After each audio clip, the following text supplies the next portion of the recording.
BPL এর ticket বেচাকেনা নিয়ে উত্তেজনা বিরাজ করছে মিরপুর শেরেবাংলা স্টেডিয়ামে। এ বিষয়ে বিস্তারিত জানাতে মিরপুর স্টেডিয়াম থেকে আমাদের সাথে যুক্ত হবেন সহকর্মী রেদওয়ান শাওন। রেদওয়ান, টিকিট নিয়ে ক্রেতাদের ক্ষোভের আসলে কারণ কি?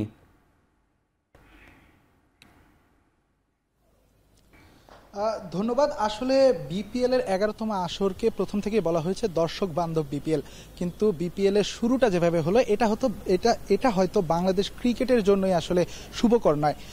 আজকে বিপিএল এর শুরু হওয়ার এখনো 25 ঘন্টা বাকি। 25 ঘন্টা আগে আসলে দর্শকরাই জানে না আসলে টিকিটটা কিভাবে পাবে। শুধু দর্শকরা না, আমরা যারা গণমাধ্যম এখানে কাজ করছি তারাও আসলে ঠিক 12টা পর্যন্ত জানতাম না টিকিটটা কিভাবে পাবে, অনলাইনে নাকি অফলাইনে।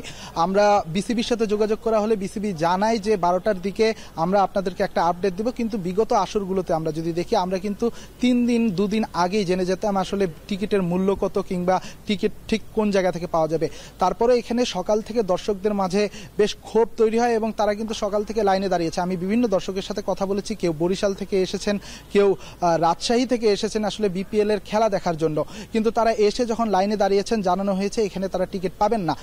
ঠিক দর্শকরা সেই মুহূর্তে বিসিবির 2 নম্বর গেটে আসলে বিসিবি ভবনের সামনে একটা আন্দোলনের মতো পরিবেশ তৈরি করে, যেটা নিয়ন্ত্রণে শেষ পর্যন্ত পুলিশ মোতায়েন করতে হয়েছে বিসিবিকে এবং চাপের মুখে দুপুর 12টায় বিসিবি থেকে জানানো হয় অনলাইনে টিকিট পাওয়া যাবে 12টা থেকে এবং অফলাইনের টিকিট বিকেল 4টায় মধুমতি ব্যাংকের 7টি শাখায় পাওয়া যাবে।